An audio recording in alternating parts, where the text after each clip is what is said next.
आज मैं आप लोगों को एक वाक़या बताना चाहती हूँ और ये वाक़या ख़ासकर उन लोगों के लिए है जो मेरे किरदार पर या मेरी ईमानदारी पर। बहुत साल पहले मैं ट्यूशन पढ़ाती थी और मेरा ट्यूशन पढ़ाने का कारण ये था कि एक तो मुझे बच्चों के साथ टाइम स्पेंड करना अच्छा लगता था, ऊपर से मुझे ना हाउसवाइफ़ थी पर लोगों के लिए करना अच्छा लगता था, तो मैं ट्यूशन के ज़रिए लोगों के जो मुझसे हो सकता था करती थी। तो मेरे सभी स्टूडेंट्स के लिए मैं बहुत करती थी, तो उसमें 2 लड़कियाँ थी जो बहुत इंटेलिजेंट और समझदार थी।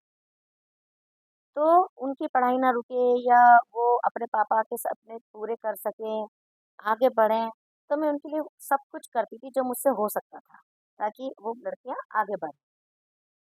अब वो लड़कियाँ काफ़ी आगे बढ़ चुकी हैं, एक ने नीट का एग्ज़ाम भी दिया है और जैसे मुझे पता चला कि वो लड़कियाँ ट्यूशन पढ़ाती है, तो मैंने एक दिन अपनी बेटी को उनके पास ट्यूशन पढ़ने भेजा, क्योंकि बच्चे कभी भी अपने माँ-बाप से नहीं पढ़ते।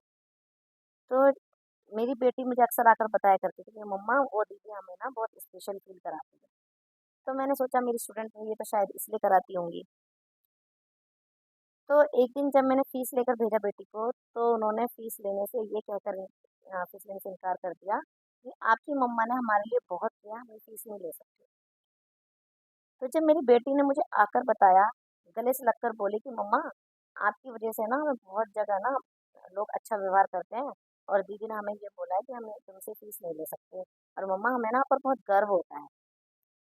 तब मेरे दिमाग में एकदम से ये आया कि लोग सच ही कहते हैं कि अगर हमने किसी के लिए अच्छा किया है तो हमारे अच्छे कर्म हमारे बच्चों के सामने आएँगे और हमारे बुरे कर्म हमारे बच्चों के सामने आएँगे। वो मेरे सामने एक जीता जागता सबूत था।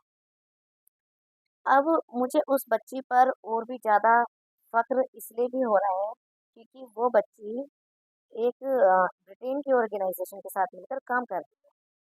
तो अच्छा लगता है कि चलो हमने हमारा हमने एक वक़्त पहले कभी किसी को थोड़ा-सा हाथ दिया और हमारा अगर हल्का-सा भी हाथ देने से वैसे तो माँ-बाप का ही सपोर्ट होता है, लेकिन एक टीचर का भी थोड़ा बहुत सपोर्ट होता है, क्योंकि मुझे पता है मेरे बच्चों को भी बहुत सपोर्ट मिल रहा है टीचर्स का। तो टीचर के सपोर्ट के बिना भी बच्चा आगे नहीं बढ़ सकता। और मैं एक वाक़या और बताना चाहती हूँ कि एक बच्चा था जो बहुत डल बच्चा था, मतलब उसको ना कोई ट्यूशन ही नहीं पढ़ाता था।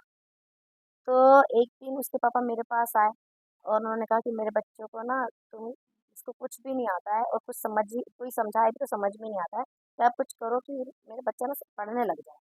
मैंने उसको 2-3 महीने पढ़ाया, 2-3 महीने में वो लड़का बहुत काफ़ी इतना इंटेलिजेंट हो गया कि उसको उसको जो उसको समझ में ही नहीं आता था कुछ कि होमवर्क कैसे करना है, काम कैसे करना है, वो अच्छे मार्क्स लाने लगा।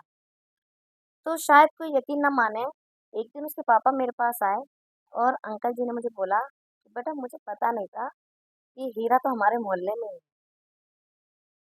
और मुझे ये ऐसी चीज़ें देखकर ना जब कोई तारीफ़ करता था तो और आता था कि मैं लोगों के लिए और करूँ।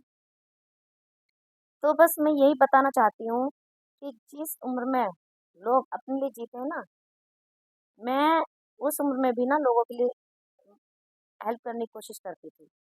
और मुझ पर उँगली वो लोग उठाते हैं जो सिर्फ़ दिखाने के लिए लोगों की हेल्प करते हैं। मैं उस समय में लोगों के लिए हेल्प करती थी जब ना तो मैं पॉलिटिक्स में थी, ना आम आदमी पार्टी थी।